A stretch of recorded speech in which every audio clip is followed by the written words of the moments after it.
በአርጀንቲና ውስጥ ግን ትክክለኛ ወንድ ማን እንደሆነ ታውቃላችሁ? ሊሳንድሮ ማርቲኔዝ ነው ከልቡ ወንድ የተባለው ማለት ነው። ስለዚህ ሰውዬ አንዳንድ ሚስጥር እስቲ ልንገራችሁ እስከ መጨረሻው ስሙ። በአርጀንቲና ውስጥ ጓለጉዌስ በሚገኝ መጠነኛ ቤተሰብ ውስጥ ተወለደ። ማንም ሰው ከምንም ተነስቶ ምንም ነገር ላይ ደርስማ። ይህን ሰውዬ ወንድና ጠንካራ ያደረገው የሆነ ታሪክ አለ። እሱን ታሪክ ነው መነግራችሁ። ሊሳንድሮ ማርቲኔዝ በግንበኛው አባቱ ወላጅ አባቱ ህይወት ተመስርቶ ነበር እዚህ ደረጃ ላይ ደርሰው። አባቱና አያቱ ነበር ሊሳንድሮ ማርቲኔዝ ወደ ኳስ ህይወት በደንብ ዘልቆ እንዲገባ ያደረጉት። እንደኛ ሀገር በሉት የኛ ቻይልድሁድ አላ የልጅነት ውስጣችን። ሊሳንድሮ ማርቲኔዝም ገና በልጅነቱ በጨርቅ እየሰፋ ኳሶችን ይሰራ ነበረ።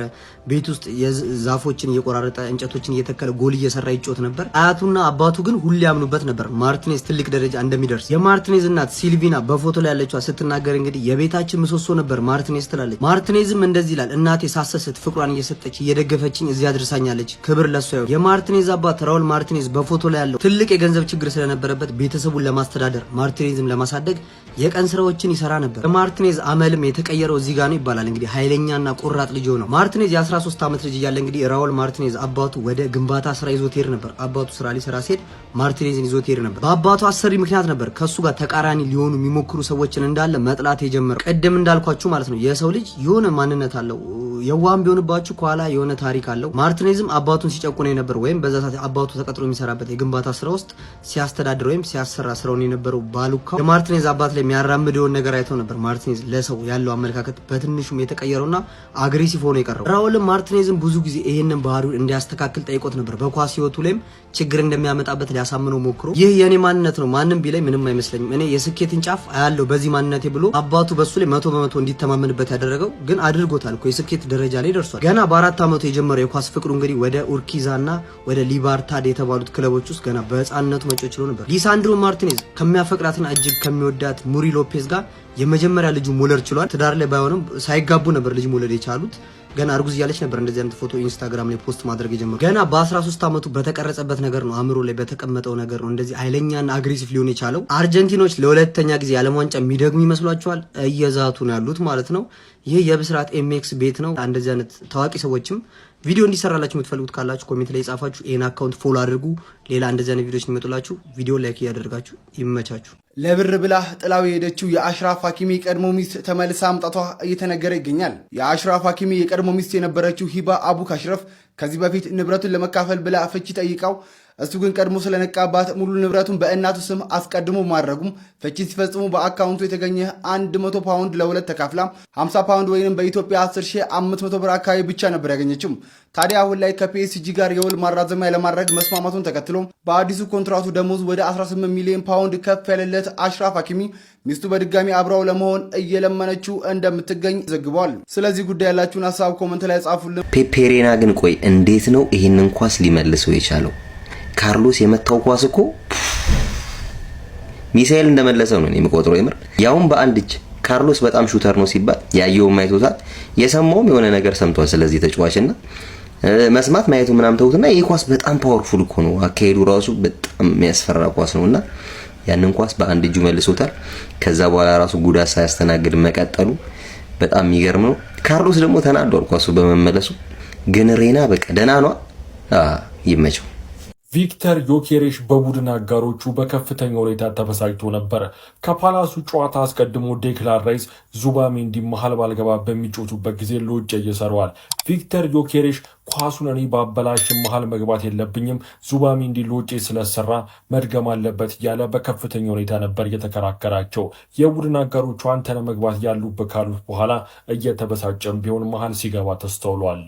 የተረጋገጠ ሰበር ዜና ማንቸስተር ዩናይትድ ከሩበን ኔቬዝ ወኪል ሆርጌ ሜንዴዝ ጋር ንግግር እንዳደረገና ስለ ዝውውሩ ሁኔታ እንደተነጋገሩ ፋብሪዚዮ ሮማኖ አሁን በሰበር መልኩ ይዞት የወጣው መረጃ ያሳያል። እንደ ፋብሪዚዮ ዘገባ ከሆነ ከአልሂላል በኩል ምንም አይነት የተጨበጠ ነገር ባይኖርም ነገር ግን ማንቸስተር ዩናይትድ ሩበን ኔቬዝን ለማስፈረም በጥሩ የዝውውር መስኮት እንደሚጥርም እንግዲህ ዘገባዎች እያሳዩ ይገኛሉ።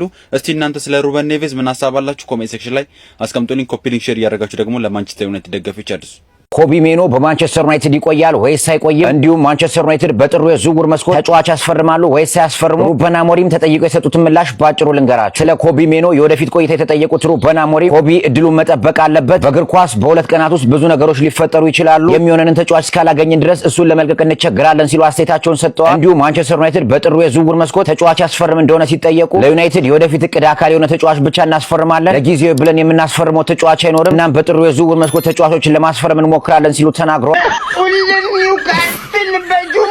ይላል አሪቡ አሪቡ ወአለይኩም ትርኩም ልበልህ በቁርኩም ነው አባቴ ቢስሚላህ ብዬ ነው መለጠልጥህ በቃ ጥቃት የለው ምናምን ብለህ ትተኛል የተናቀላጃ መንታ ያስረግዛል ነው አባቴ ማፊ ሙሽኪላ ትለጠለጣለህ ቢሉገቲል አረብያ ጁምዓ ሙባረክ ነው። ወሰላሙ አለይኩም ወራህመቱላሂ ወበረካቱ። እኔን መንገድ ላይ ሲያዩኝ መንገድ አዘግተው ካንተ ጋር ፎቶ ካልተነሳው እያሉ እያስቸገሩ ነው። ይህን የተናገረው ከማንቸስተር ዩናይትድ በውሰት ውል ወደ ትራብዞን ስፖርት ያቀናው አንድሬ ኦናና ነው። ትራብዞን ስፖርት ቆይታዬ እጅግ በጣም ደስተኛ ነኝ። ምንም የማማረርበት ምክንያት የለም። ነገር ግን መንገድ ላይ ሲያገኙኝ አስቁመውኝ መኪና እየነዳውኝ አስቁመውኝ ከኔ ጋር ፎቶ መነሳትን ይፈልጋሉ። ይህንን በሌላ መንገድ ማድረግ ይቻል ነበረ ብዬ አስባለሁ። ነገር ግን የነሱንም ስሜት በመረዳት እየወረድኩኝ ከሁሉም ጋር ፎቶ መነሳትን መርጫለሁ። እናም በዚህ ኑሮ ተመችቶኛል። ህይወቴም እንግዲህ በዚህ ይቀጥላል ብዬ ተስፋ አደርጋለሁ ሲል ሐሳቡን ሰጥቷል። ሶብሶብ ይላል እንግዲህ አተ ትርፍዬ ዛሬ ደግሞ በጁማ ነው። ጀምአው እንዴት ናችሁ? ሰሞኑን ተጠፋፍተናል። አረ ኮፒ ሊንክ ይደረግ ቪዲዮቼ እየወጡ አይደለም። ጀምአው ዛሬ እንግዲህ ጁማ ነው። ጁማ ፕላስ ደግሞ ማንቼያችን ጨዋታ አለው። ማንቼ ከኒውካስትል ጋር እጅግ ተጠባቂ ፕሪሚየር ሊግ ጨዋታ እንግዲህ ዛሬ ነው የሚጀምረው። ማንቼ ምሽት 5 ሰዓት ላይ 5 ሰዓት አረጉሽ በጁማ አረጉሽ እንደው አሰቃዩሽ። አንቺ ቡድን ምን ይሻልሻል ሲላቸው ሰኞ ከነማ ያደርጉሻል። እሁድና ቅዳሜ ቆይ ለአንቺ ቅንጦት ነው እንዴ ወይስ ምንድነው? አንቺ የእንጀራ ልጃቸው ነሽ እንዴ? እንደፈለጉ እኮ ነው ያንገላቱኝ። ሲፈልጉ እዛ ቤት፣ ሲፈልጉ እዚህ ቤት፣ ሲፈልጉ ውጪ ከቤት ይሉሻል። ግራ ገባኝ። ታስ ውጤት ገምቱ ስለስንት ያርቅ ይችላል። እኔ ከፊት ለፊታችሁ ድግድግ ጨለማ ነው የሚታይ። እኔ ምንም ጥሩ ነገር አይታየኝም። ለማንኛውም ይቅናችሁ። እኔ በለጠለጡት ደስ ነው የሚለኝ። እኔ ነው ካስተር አልወደውም የምሬን ነው የምላችሁ። የእውነት እንግዲህ መልካሙን ይግጠማችሁ። የለውም 5 ሰዓት ግን ጨዋታው እንዳለቀ መምጣት አይቀርም። እሱ ልንገራችሁ። አመሰግናለሁ።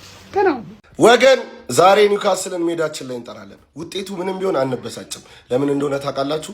ማዝራዊ፣ ኤምቦይሞ፣ አማድ አፍሪካ ዋንጫ መሄዳቸው፣ ብሩኖ መጎዳቱ፣ መጓየር መጎዳቱ፣ ዲሊክት መጎዳቱ፣ ሜኑ መጎዳቱ አይደለም።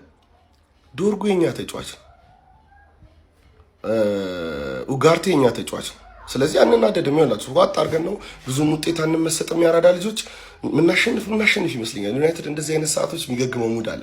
ግን አሞሪም እንደው በኪዳነ ምሕረት በማርቲኔዝ ጀምር፣ ኡጋርቴን እንዳታሰልፈው።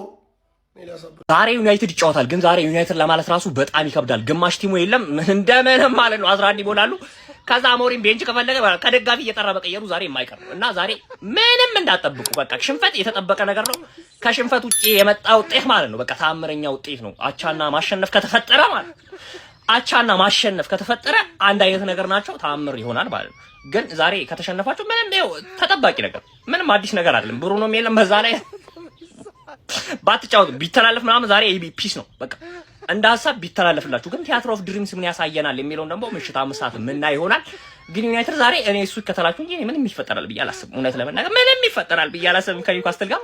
ቲያትር ኦፍ ድሪምስስ ምን ያሳየናል የሚለው ምሽት 5 ሰዓት ከጨዋታ በኋላ የምንገናኝ ይሆናል ማለት ነው። ይመቻችሁ። በህይወታችሁ ማሳካት የምትፈልጉት ግብ አለ?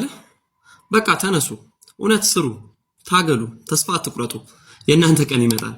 ዴኒስ ኦሜዲ ይባላል። በአፍሪካ ዋንጫ ዩጋንዳ በቱኒዚያ 3-1 ስትሸነፍ ለዩጋንዳ ብቸኛውን ጎል ያስቆጠረው ተጫዋች ነው። ብታምኑም ባታምኑም እስከ 2023 ድረስ በፕሮፌሽናል ደረጃ እግር ኳስን አይጫወትም ነበር፣ ወይንም ደግሞ ለመጫወት እድሉ አልነበረውም። ምክንያቱም እንደፈለገ በእግር ኳስ መንገድ ለማለፍ አልቻለም። የእስር ቤት ጠባቂ ሆኖ አገልግሎ ያውቃል። ከዛ በኋላ ደግሞ ለረጅም ዓመታት በሕክምና ዘርፍ ላይ ተሰማርቶ የነርሲንግ ትምህርቱን ጨርሶ የነርሲንግ ስራ ይሰራ ነበር፣ ወይም የነርስነት ስራ ይሰራ ነበር። በዛ አጋጣሚ እንግዲህ ስራ በሌለበት ሽፍት ላይ ወይም የረፍት ሽፍቱን በግሉ ልምምድ ይሰራ ነበር። ከሌሎች ልጆች ጋር እግር ኳስን ይጫወት ነበር። ግን ደግሞ ፈጣን የሆነ ለውጥ ማስመዝገብ አልቻለም። ተመልከቱ 2023 ላይ 29 ዓመቱ ሆኖ ነው ወደ እግር ኳስ የተቀላቀለው ወይም ወደ ዋና የተጫዋችነት ቦታ የገባው ኦሜዲ። ከዛ በኋላ በ31 ዓመቱ ለዩጋንዳ ብሔራዊ ቡድን ማገልገል ቻለ። ከ2023 በፊት እግር ኳሳዊ ሰነድ ብትፈልጉለት ዞር ብትሉ ምንም ነገር የለውም። ምክንያቱም በየትኛውም ማሰልጠኛ ማዕከል አላደገም፣ በየትኛውም የእግር ኳስ መንገድ ተመልምሎ አልመጣም። ራሱን ሲያሳድግ ነው የቆየው። ስራ ነበረበት፣ ነርስ ነበረ። የረፍት ጊዜውን ወይም ደግሞ ሽፍቱ በተቀየረበት አጋጣሚ ነው ልምምዱን እየሰራ ራሱን አበቃ። ዛሬ ላይ በአፍሪካ ዋንጫ ተገኘ። ለዩጋንዳ ብሔራዊ ቡድን ጎልም ማስቆጠር ቻለ። ዴኒስ ኦሜዲ ይባላል። ከ23 በፊት ምንም አይነት እግር ኳሳዊ ቆይታ የለውም። ከ23 በኋላ ግን በሩዋንዳና በኡጋንዳ ጨዋታዎችን እያደረገ ቆይቷል። በብሔራዊ ቡድን ደረጃ ደግሞ ተመርጦ ጎልም ማስቆጠር ችሏል። ስለዚህ በቃ ዛሬ ላይ ትግላችን ካደረግን ነጋችን ጥሩ ይሆናል ማለት ነው። በ31 ዓመቱ ነው በብሔራዊ ቡድኑ ይሄን ማድረግ የቻለው። እስከ 29 ዓመቱ ድረስ በእግር ኳስ በቋሚነት ይጫወት አልነበረም። ይሄ ለበርካታ ወጣቶች ምሳሌ ከሆነ ብዬ ነው። በአፍሪካ ዋንጫ ላይ እንደዚህ አይነት ታሪኮች በርካታ ስለሆኑ እስከ ፍጻሜው ድረስ እናመጣቸዋለን።